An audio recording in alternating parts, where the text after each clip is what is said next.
कहानी की शुरुआत होती है सन 1962 से, जहां हमें पैसिफिक ओशन के बीचों बीच एक बहुत ही बड़ा शिप दिखाया जाता है जिसका नाम एंटोनिया ग्राजा है। इस शिप पर टोटल 600 पैसेंजर्स मौजूद हैं जो न्यूयॉर्क की तरफ जा रहे हैं। इस शिप में पार्टी चल रही होती है जहां एक बहुत ही खूबसूरत सिंगर गाना गा रही होती है और सभी लोग उस सिंगर के गाने को एंजॉय करते हुए मजे से डांस कर रहे होते हैं। शिप पर मौजूद सभी लोग बहुत ज्यादा खुश थे, लेकिन इन्हें पता नहीं था कि कुछ मिनट बाद उनके साथ कुछ ऐसा होने वाला है जिसके बारे में सोचने से भी डर लगता है। तभी हम देखते हैं कि एक आदमी इंजन रूम से एक लीवर ऊपर की तरफ उठाता है। लीवर के ऊपर उठते ही एक तेज नुकीला वायर टाइट होकर सब लोगों के आर पार चला जाता है। देखते ही देखते सब लोगों के बॉडी के 2 टुकड़े होने लगते हैं। यह एक बहुत ही दर्दनाक माहौल था जहां चारों तरफ खून ही खून फैला हुआ था। एक बच्ची जिसका नाम केटी है वो बच जाती है क्योंकि उसकी हाइट कम थी, जिस वजह से वायर उसके सर के ऊपर से होता हुआ गुजर जाता है। इसके बाद हमें 40 साल के बाद का सीन दिखाया जाता है जहां हम कुछ लोगों को देखते हैं जो एक टग बोट की मदद से एक बड़े शिप को खींच कर ले जा रहे होते हैं। तभी अचानक वो पुराना शिप डूबने लगता है। यह देखकर ग्रुप का लीडर अपनी टीम में से एक लड़की जिसका नाम मर्फी है उसे उस पुराने शिप पर भेज देता है ताकि मर्फी उस पुराने शिप को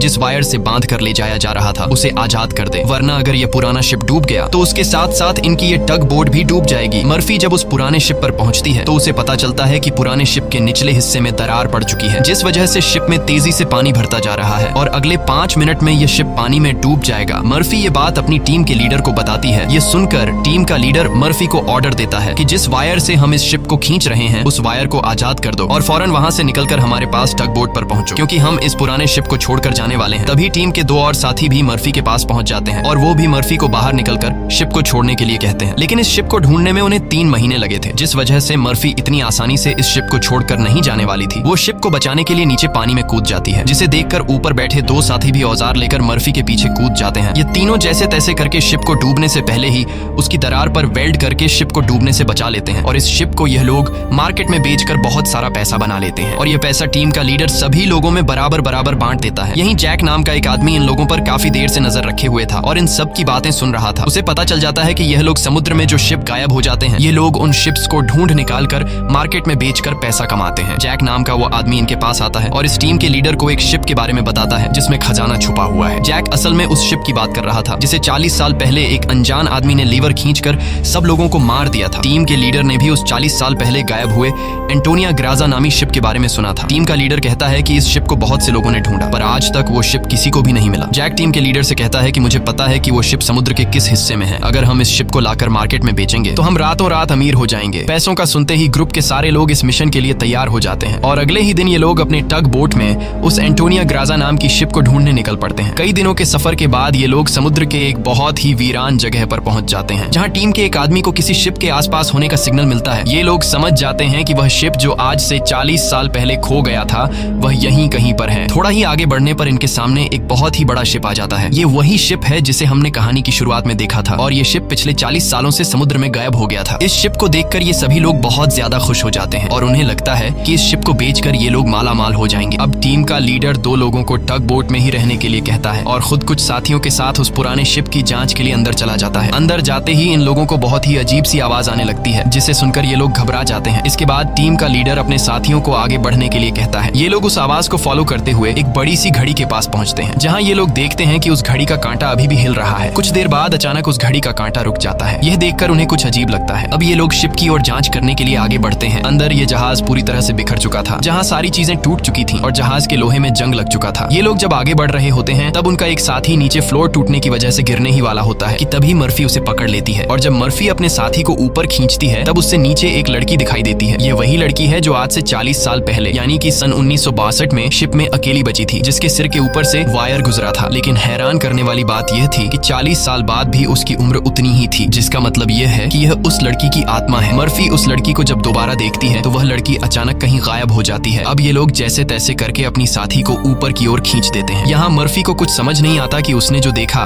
वह सच था या फिर कोई वहम, लेकिन यह सब देखकर मर्फी बहुत ज्यादा डर जाती है। अब यह शिप बहुत ही ज्यादा बड़ा था, इसलिए ये लोग इसे और एक्सप्लोर करने लगते हैं और चलते चलते शिप के मेन कैबिन तक पहुंच जाते हैं जहां जांच करते हुए उन्हें एक डिजिटल वॉच मिलती है। ये देखकर ये लोग कंफ्यूज्ड हो जाते हैं क्योंकि आज से 40 साल पहले इस तरह की डिजिटल वॉच नहीं हुआ करती थी और इस वॉच को देखकर ये लोग समझ जाते हैं कि जरूर हमसे पहले भी यहाँ कुछ लोग आ चुके हैं। इसके बाद ये सब वापस अपने टग बोट पर आते हैं और टीम का लीडर डिसाइड करता है कि अगले दिन हम इस शिप को टग बोट से बांध कर ले जाएंगे। अगली सुबह उन्हें पता चलता है कि शिप में एक बहुत बड़ा होल है जिसकी वजह से धीरे धीरे शिप पानी में डूब रहा है। टीम का लीडर कहता है कि इस हालत में शिप को टग बोट से बांध कर ले जाना नामुमकिन है क्योंकि शिप में ढेर सारा पानी जमा हो चुका है। पानी की वजह से शिप का वजन कई गुना बढ़ चुका है, इसीलिए इस पुराने शिप को टग बोट से बांध कर ले जाना एक बेवकूफी होगी। अब ये लोग डिसाइड करते हैं कि पहले हम शिप के होल को वेल्ड करके बंद करेंगे और फिर शिप के अंदर मौजूद सारा पानी निकालकर इसे टग बोट से बांध कर ले जाएंगे। कैप्टन की बात सबको ठीक लगती है, जिसके बाद ये सभी अपने अपने काम पर लग जाते हैं। कुछ साथी शिप के होल को रिपेयर करने में लग जाते हैं और कुछ शिप के अंदर मौजूद खजाना ढूंढने में लग जाते हैं। मर्फी खजाने की जांच में आगे बढ़ते हुए एक स्विमिंग पूल के पास पहुंचती है। स्विमिंग पूल को देखकर वह हैरान रह जाती है क्योंकि स्विमिंग पूल पर ढेर सारे गोलियों के निशान थे। अब वह स्विमिंग पूल से जब ऊपर की तरफ आ रही होती है तभी एक बार फिर से वह लड़की मर्फी के सामने आ जाती है, जिसे देखकर डर के मारे मर्फी वापस नीचे पूल में गिर जाती है। उसका सर तेजी से स्विमिंग पूल के फ्लोर से टकराता है और खून निकलना शुरू हो जाता है, पर स्विमिंग पूल उसके खून को अब्सॉर्ब कर लेता है। मर्फी एक बार फिर से जब ऊपर देखती है तो वो लड़की वहाँ नहीं थी और अब वहाँ पर जैक होता है। जैक मर्फी को स्विमिंग पूल से बाहर निकालने में मदद करता है। बाहर निकलते ही मर्फी जैक से कहती है कि मैंने अभी अभी यहाँ पर एक लड़की देखी है, लेकिन पता नहीं वह अचानक कहाँ गायब हो गई। जैक मर्फी से कहता है कि यह तुम्हारा वहम होगा, यहाँ पर कुछ भी ऐसा नहीं है। इसके बाद ये दोनों आगे बढ़ते हैं और इन दोनों के यहाँ से जाने के बाद स्विमिंग पूल पूरी तरह से खून से भर जाता है। दूसरी तरफ टीम के लीडर को उस पुराने शिप के कैप्टन का रूम मिल जाता है। टीम का लीडर जब रूम के अंदर जाता है तो रूम काफी बुरी हालत में था। रिसर्च करने पर टीम के लीडर को वहाँ पर कुछ भी खास नहीं मिला। जब टीम के लीडर की नजर सामने टेबल पर पड़ती है तो वह देखता है कि टेबल पर एक शराब की बोतल और ग्लास में किसी ने पैक बनाकर रखा है। यह सब देखकर ऐसा लग रहा था जैसे अभी अभी कोई शराब पीकर चला गया हो। टीम का लीडर जैसे ही इस ग्लास को उठाकर पीने वाला होता है तब उसकी नजर सामने लगे शीशे पर पड़ती है और शीशे में टीम के लीडर को इस पुराने शिप का कैप्टन दिखाई देता है। यह देखकर टीम का लीडर बहुत ज्यादा डर जाता है और उसके हाथ से शराब की ग्लास गिरकर टूट जाती है और टीम का लीडर डर के मारे वहां से निकल जाता है। इस शिप पर सभी के साथ अजीबोगरीब इंसिडेंट्स हो रहे थे। टीम का एक साथी जिसका नाम मार्क है, उसे इस शिप पर किसी लेडी सिंगर के गाने की आवाज सुनाई देने लगती है। वह उस आवाज को फॉलो करते हुए शिप के ग्राउंड एरिया में पहुंच जाता है जहां पर वह लेडी सिंगर भी मौजूद होती है। ये वही सिंगर थी जिसे हमने कहानी की शुरुआत में देखा था। दूसरी तरफ मर्फी और जैक आगे बढ़ते हुए लॉन्ड्री रूम से बाहर जाने वाले गेट को जैसे ही खोलते हैं तभी अंदर जमा हुआ सारा पानी उनके ऊपर आ जाता है, जिसमें कई सारे लोगों की डेड बॉडीज थी। मर्फी और जैक डर के मारे वहां से आगे बढ़ने लगते हैं। आगे बढ़ते हुए उनके सामने एक कैबिन का दरवाजा खुलता है। अंदर जाने पर जैक को एक बहुत ही लग्जरी कार मिलती है जिसे देखकर वह बहुत खुश होता है, पर मर्फी को यहाँ कुछ गड़बड़ महसूस होता है, इसलिए वह जल्दी ही यहाँ से निकलना चाहती थी। तभी एक दूसरे रूम से उन्हें कुछ हिलता हुआ नजर आता है। जब ये दोनों उस चीज के करीब आते हैं और उसके ऊपर रखा हुआ सामान हटाकर देखते हैं तो उनकी आंखें खुली की खुली रह जाती हैं क्योंकि वहां पर सोने से भरा हुआ एक बॉक्स पड़ा था। ये देखकर मर्फी अपने बाकी साथियों को तुरंत बुला लेती है और जब सब यहाँ पहुंचते हैं तो सामान हटाने पर उन्हें इसी तरह के 9 बॉक्स मिलते हैं और हर एक बॉक्स में 28 गोल्ड प्लेट्स पड़ी हुई थी, जिसे देखकर सभी की खुशी का ठिकाना नहीं रहता क्योंकि ये सभी रातों रात अमीर हो गए। इतने बड़े खजाने को ढूंढने के बाद ये लोग डिसाइड करते हैं कि इस शिप को यहीं छोड़ देंगे और सिर्फ सोना यहाँ से लेकर जाएंगे। इसके बाद ये लोग सारा का सारा गोल्ड अपने टग बोट पर रख देते हैं और अब ये लोग यहाँ से निकलने की तैयारी करते हैं। टग बोट को चलाने वाला कैप्टन बोट को स्टार्ट करने के लिए इंजन की सफाई करने लगता है और तभी हमें दिखाया जाता है कि टग बोट में रखा गया सिलेंडर का वाल्व अपने आप चालू हो गया है, जिससे हवा में गैस फैलना शुरू हो जाता है। वही मर्फी एक बार फिर से उसी लड़की को देखती है जो उसकी तरफ तेजी से भागती हुई आ रही होती है, जैसे वह मर्फी को कोई बात बताना चाहती हो, पर तभी उसे कोई पकड़कर नीचे धकेल देता है और जैसे ही टग बोट का कैप्टन इंजन को ऑन करता है तभी सिलेंडर से निकली गैस की वजह से पूरे बोट में एक बहुत ही बड़ा ब्लास्ट होता है जिसमें टग बोट का कैप्टन मारा जाता है। अब ये लोग समुद्र के बीचों बीच एक सुनसान शिप पर फंस चुके थे। ये सभी लोग बहुत ज्यादा परेशान होते हैं क्योंकि उनके पास जो यहाँ से निकलने का टग बोट था वह पूरी तरह से तबाह हो चुका था। इनका एक साथी जिसका नाम मार्क है वो अपनी गर्लफ्रेंड की फोटो देखकर बहुत ज्यादा परेशान हो जाता है क्योंकि 2 हफ्ते बाद उनकी शादी होने वाली थी और अब उसे लगता है कि वह कभी भी यहाँ इस शिप से बचकर नहीं जा पाएगा। परेशानी में मार्क वहाँ रखी कई साल पुरानी शराब पीने लगता है। दूसरी तरफ मर्फी भी कंफ्यूज्ड होती है कि उसे बार बार वह लड़की क्यों दिखाई दे रही है, इसीलिए मर्फी उस लड़की के बारे में जानने की कोशिश करती है। वह शिप के डेटा में पैसेंजर्स के नाम चेक करती है जिससे उसे पता चल जाता है कि जो लड़की उसे दिखाई दे रही है उसका नाम केटी है। रिसर्च करते हुए वह केटी के रूम तक पहुंच जाती है जहां अलमारी का दरवाजा खोलते हुए उसे केटी का ढांचा मिल जाता है जिसे देखकर मर्फी बहुत ज्यादा डर जाती है। फिर जैसे तैसे करके मर्फी खुद को संभालती है और उस ढांचे के गले में लटके लॉकेट को उतार कर देखती है जिसमें उस छोटी लड़की के पेरेंट्स की फोटो थी जो उसके पीछे ही खड़ी थी। उसे देखकर मर्फी को एक जोरदार झटका लगता है। केटी कहती है कि वह लॉकेट बंद मत करना क्योंकि बहुत साल बाद मैं अपने मॉम डैड को देख रही हूँ। मर्फी को अब भी यकीन नहीं हो रहा था कि वो एक मरी हुई लड़की से बात कर रही है, पर जब वह लॉकेट को केटी के हाथ में देने लगती है तो लॉकेट केटी के हाथ से आर पार चला जाता है और अब जाकर मर्फी को यकीन हुआ कि यह लड़की कोई इंसान नहीं बल्कि एक आत्मा है। केटी मर्फी को बताती है कि इस शिप पर और भी कई सारे लोगों की आत्मा कैद है और तब तक यह सोल यहाँ से आजाद नहीं हो सकती जब तक उस आदमी को न मारा जाए जो लोगों की आत्मा को यहाँ पर कैद करता है। मर्फी केटी से पूछती है कि कौन है वो वो आदमी जिसने तुम्हें और बाकी लोगों की आत्माओं को यहाँ कैद कर रखा है। केटी जैसे ही मर्फी को उस आदमी के बारे में बताने वाली होती है, तभी अचानक छत पर कुछ अजीब से कीड़े निकलने लगते हैं, जिसे देखकर केटी बहुत ज्यादा डर जाती है और वह मर्फी से कहती है कि जल्द से जल्द इस शिप से तुम लोग निकल जाओ, वरना तुम लोग मारे जाओगे। इसके बाद केटी गायब हो जाती है। दूसरी तरफ मार्क पूरी बोतल पीने के बाद उसे चक्कर आने लगा। उसके आसपास पड़े सभी टेबल और चेयर्स हिलने लगते हैं। देखते ही देखते सब कुछ रिपेयर होकर नया हो गया और आज से 40 साल पहले जो लोग इस शिप में मारे गए थे वह दोबारा से मार्क के सामने जिंदा खड़े हो गए। मार्क बीच में खड़ा था, जिसके चारों तरफ लोग उसके लिए तालियां बजाने लगे। शुरू में तो मार्क को भी कुछ अजीब लगता है, लेकिन फिर वह सोचता है कि यह सब शराब का कमाल है। अगले ही पल वह लेडी सिंगर मार्क के करीब आ गई और वह मार्क के साथ इंटीमेट होने लगी। लेडी सिंगर पूरी तरह से मार्क को अपने वश में करके अपने पीछे लगा देती है। मार्क भी बिना कुछ सोचे समझे उसके पीछे जाने लगा। बेवकूफ मार्क को पता ही नहीं चलता कि यह सिंगर उसे एक ट्रैप में फंसा रही है। वह लेडी सिंगर फ्लोर के किनारे पर खड़ी होकर मार्क को बुलाने लगती है। मार्क इस सिंगर को हासिल करने के चक्कर में फ्लोर से नीचे गिरकर मारा जाता है। वही हमें टीम के लीडर को दिखाया जाता है,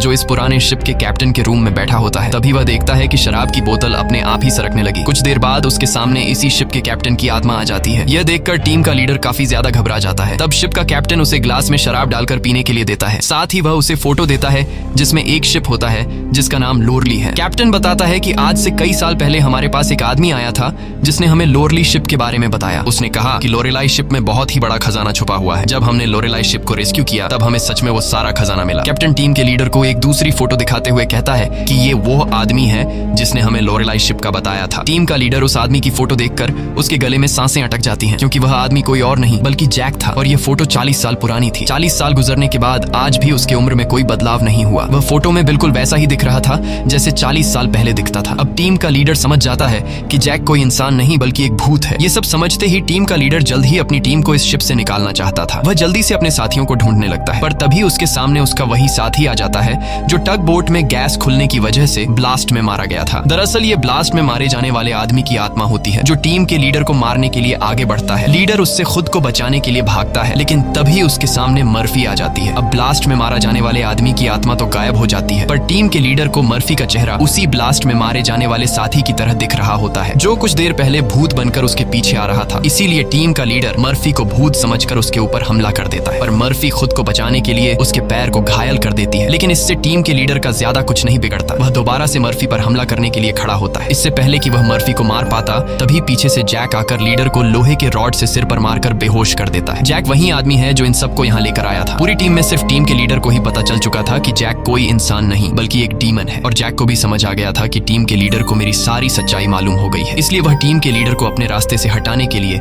सबको उसके खिलाफ भड़काता है। वो कहता है कि अगर ये दोबारा होश में आ गया तो यह हम में से किसी को नुकसान पहुंचा सकता है। सबको जैक की बात ठीक लगती है, इसलिए यह लोग अपने लीडर को एक टैंक में फेंक देते हैं। अब यहाँ से निकलने का कोई और रास्ता न मिलने पर यह लोग प्लान के मुताबिक शिप को रिपेयर करने के काम में लग जाते हैं। जल्द ही शिप में जिस सुरंग से पानी अंदर आ रहा था उस सुरंग को यह लोग वेल्ड कर देते हैं और पंप के जरिए जहाज के अंदर जमा हुआ पानी बाहर निकालने लगते हैं। मर्फी देखती है कि उनका एक साथी जिसका नाम मार्क है वो कहीं भी नहीं दिखाई दे रहा, इसलिए मर्फी उसे ढूंढने निकल पड़ती है। तभी उसके सामने उस लड़की की आत्मा एक बार फिर से आ जाती है, जो उसे दिखाती है कि तुम जिस आदमी को ढूंढ रही हो वह मर चुका है। यह मार्क होता है जो लेडी सिंगर को पाने के चक्कर में मारा गया। और अब यह लड़की मर्फी के कंधे पर हाथ रखकर उसे 1962 की उस रात में ले जाती है जहां यह सारा इंसिडेंट हुआ था, जब सबके सब शिप में मारे गए थे। उस रात शिप पर मौजूद सभी लोगों को बहुत ही बेरहमी से मारा गया था और यह सब एक ग्रुप कर रहा था जिसका मकसद था इस शिप पर मौजूद सारा गोल्ड चुराना। इन लोगों ने कुछ लोगों को खाने में जहर मिलाकर मार डाला, कुछ लोगों को वायर से काटकर उनके 2 टुकड़े कर दिए और कुछ को गोलियों से छलनी कर दिया गया। इनके कहर से केटी भी नहीं बच पाई। उन्होंने केटी को उसके रूम में ले जाकर फांसी पर लटका दिया। इन सब के पीछे थी वही लेडी सिंगर जिसने गोल्ड लूटने के लिए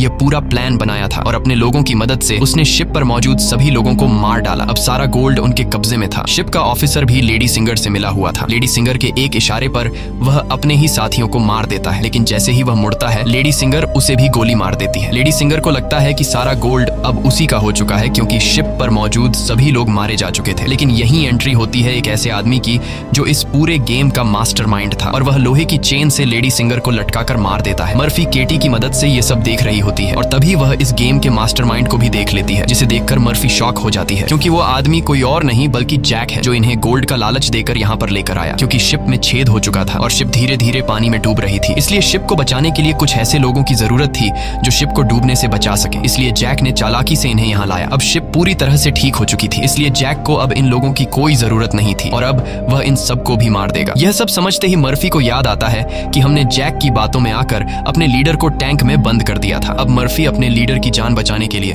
उसके पास दौड़ कर जाती है, लेकिन अब टैंक में पानी भरने की वजह से लीडर की मौत हो गई होती है। मर्फी अपने लीडर को बचाने के लिए टैंक का कांच तोड़ने की कोशिश करती है, पर टैंक का कांच बहुत ही मजबूत था, इसलिए लाख कोशिश करने के बावजूद भी लीडर को बचा नहीं पाती। इसके बाद मर्फी अपने एक साथी के पास आती है जिसका नाम डॉज है। मर्फी डॉज को जैक की सारी सच्चाई बता देती है और कहती है कि जैक तुम्हें जहां भी नजर आए उसे शूट कर दो, मैं अपने एक और साथी को ढूंढने जा रही हूँ। मर्फी के जाने के कुछ देर बाद जैक डॉज के सामने आ जाता है, जिसे मर्फी ने कहा था कि जैक जहां भी नजर आए उसे शूट कर दो। डॉज जैक से कहता है कि यहीं पर खड़े रहो और अपनी जगह से हिलना मत। ये सुनकर जैक समझ जाता है कि मर्फी ने इसे मेरी सारी सच्चाई बता दी है। तब जैक डॉज को बातों में उलझाकर डॉज से बंदूक छीनने की कोशिश करता है, लेकिन डॉज जैक की होशियारी समझ जाता है और वो फौरन जैक पर बंदूक की गोली चला देता है, जिससे जैक दूर जा गिरता है। जिसके बाद डॉज जैक के पास आता है और देखता है कि जैक मारा जा चुका है। यह देखकर डॉज वहां से चला जाता है, लेकिन हम देखते हैं कि जैक अभी भी मरा नहीं है। दूसरी तरफ मर्फी अपने जिस साथी को ढूंढने गई थी, मर्फी को पता चल जाता है कि वो पानी में मारा गया है। अब डॉज के अलावा मर्फी के सारे साथी मारे जा चुके थे, इसलिए मर्फी डिसाइड करती है कि वो इस पूरे शिप को तबाह कर देगी। जिसके बाद मर्फी शिप के हर एक कोने में बॉम्ब फिट करने लग जाती है और तभी उसके पास डॉज आ जाता है। डॉज मर्फी को बताता है कि मैंने जैक को मार दिया। ये सुनकर मर्फी कहती है कि जैक नहीं मरने वाला है, क्योंकि जैक कोई इंसान नहीं बल्कि एक डीमन है, इसलिए हमें यह पूरी शिप ब्लास्ट करनी होगी ताकि जैक हमारी तरह और किसी इंसान को यहाँ लाकर न फंसा सके। और जैक ने जितने भी सोल्स को इस शिप में कैद कर रखा है वो सभी आजाद हो जाएंगे। डॉज यहाँ पर गुस्से से मर्फी को समझाता है कि हमें शिप को ब्लास्ट नहीं करना चाहिए, क्योंकि इस तरह से शिप में रखा सारा गोल्ड बर्बाद हो जाएगा और हमें बिना गोल्ड हासिल किए खाली हाथ घर लौटना होगा। मर्फी कहती है कि यह गोल्ड दरअसल जैक का एक चाल है जो हम यहाँ से कभी भी नहीं ले जा पाएंगे, इसलिए मुझे हर हाल में यह शिप ब्लास्ट करनी होगी। अब जैक समझ जाता है कि मर्फी किसी भी हाल में नहीं मानने वाली, इसलिए जैक अपने असली रूप में आ जाता है, जिससे हम समझ जाते हैं कि जैक ने डॉज को भी मार दिया था। जैक उसे बताता है कि तुम्हारा और मेरा काम एक ही है, जिस तरह से तुम समुद्र में फंसी हुई शिप्स को जमा करती हो उसी तरह से मैं सोल्स को जमा करता हूँ। पहले मैं भी इंसान था, लेकिन मैंने बहुत पाप किए जिसके बदले मुझे यह काम दिया गया और अब मैं सोल कलेक्टर हूँ, जिसके लिए मुझे शिप की जरूरत है और मैं नहीं चाहता कि तुम इस शिप को ब्लास्ट करो। जैक मर्फी को एक चांस देता है, वो कहता है कि जाओ, मैं तुम्हें नहीं मारूंगा, लेकिन बदले में तुम्हें इस शिप को ब्लास्ट नहीं करना होगा। पर मर्फी उसकी बात नहीं मानती, जिसके बाद जैक एक लोहे के रॉड से उस पर हमला कर देता है, जिससे मर्फी नीचे गिर जाती है। अब जैसे ही जैक मर्फी को मारने के लिए आगे बढ़ता है, तब मर्फी एक तीर चलाकर उस बॉम्ब वाले रिमोट पर निशाना लगाती है और खुद फौरन पानी में कूद जाती है। जिसके बाद शिप में एक बहुत बड़ा ब्लास्ट होता है। ब्लास्ट की वजह से शिप पानी में डूबने लगती है और मर्फी पानी के अंदर शिप के नीचे फंस चुकी होती है। अब उसे बाहर निकलने का कोई रास्ता नहीं दिखता और उसकी सांसें भी फूलने लगती हैं। पर तभी वहां पर केटी की आत्मा आती है, जो मर्फी को हाथ से पकड़कर ऊपर का रास्ता दिखाती है। तब मर्फी देखती है कि जैक ने जितने भी सोल्स को कैद कर रखा था वो सभी सोल्स आजाद हो गई हैं। मर्फी बड़ी मुश्किल से ऊपर सरफेस पर आ जाती है और वो देखती है कि शिप में जितने भी सोल्स थे वो सब अपनी असली दुनिया में जाने लगे हैं। दरअसल यहाँ जितने भी सोल्स थे वो सभी जैक के गुलाम थे, सिर्फ केटी की सोल उसकी गुलाम नहीं बन पाई, क्योंकि केटी की सोल पवित्र थी, जिस वजह से जैक उस पर ज्यादा कंट्रोल नहीं कर पा रहा था। इसीलिए केटी की सोल बार बार मर्फी की मदद कर रही थी। यहाँ मर्फी एक बॉक्स के सहारे समुद्र में तैरती रहती है और तभी वो एक शिप तक पहुंच जाती है, जो शिप उसे रेस्क्यू कर लेता है। जब उसे पोर्ट पर लाया जाता है तो वो अपनी एम्बुलेंस से देखती है कि जैक अभी भी जिंदा है और शिप का जितना भी गोल्ड था वो उस गोल्ड को एक दूसरे शिप में ट्रांसफर कर रहा है, ताकि उस गोल्ड के लालच में वो और भी लोगों को मार सके और उनकी आत्माओं को कैद कर सके। इसी के साथ ये कहानी खत्म हो जाती है। अगर आपको हमारी वीडियो अच्छी लगी हो तो हमारे चैनल को सब्सक्राइब और वीडियो को लाइक जरूर कीजिएगा।